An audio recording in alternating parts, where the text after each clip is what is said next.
गेल्या 2 दिवसापूर्वी आलेल्या वादळी पावसाने खालापूर तालुक्याला झोडपून काढले होते। या वादळी पावसाने तालुक्यातील ग्रामीण भागातील जनजीवन विस्कळीत झाले होते। कोणाच्या घराचे नुकसान झाले होते तर कोणाच्या शेतीचे।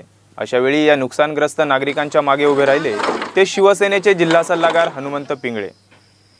हनुमंत पिंगळे यांनी आर्थिक हातभार तर लावलाच, शिवाय स्वतः श्रमदान करीत त्यांनी राजकारणापलीकडची माणुसकी जपली।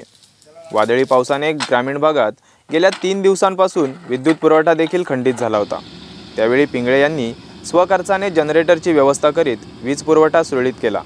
तर आपण ज्या समाजात जन्म घेतो त्या समाजाचं आपण काहीतरी देणं लागतो, या उदात्त भावनेतून सामाजिक बांधिलकी जपत समाजकार्य करीत असल्याची भावना हनुमंत पिंगळे यांनी व्यक्त केली आहे। असलो पहिला शिवसैनिक आहे, दुसरी गोष्ट जनतात मी मिसळलेला माणूस आहे।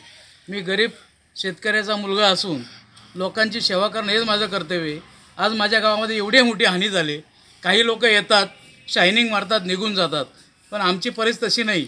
मी स्वतः, माझे सगळे सहकारी, गावातील मंडळी माझ्याबरोबर येऊन गावाची जी कुठं तर रस्ता अडला आहे, रस्त्या ठिकाणी आम्ही झाडं तोडतोय, लाईट तुटल्यात, लाईट कालपासून रिपेअर करतोय।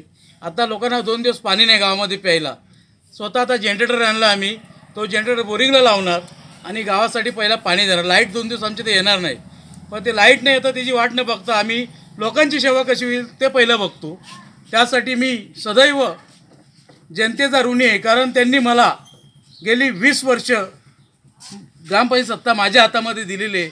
त्यांचा विश्वास आहे एकच माणूस या गावाची सेवा करू शकतो, तो हनुमंत पिंगळे। गावामध्ये खूप अशी घरं वाऱ्याने झालेली आहेत, पण आमच्या गावातले सरपंच हनुमंत दादा यांनी स्वतःही मेहनतीने हे सर्व काम हाती घेतले आहे।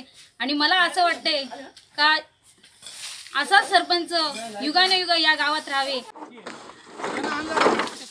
रायगड माझासाठी समाधान दिसले, खोपोली।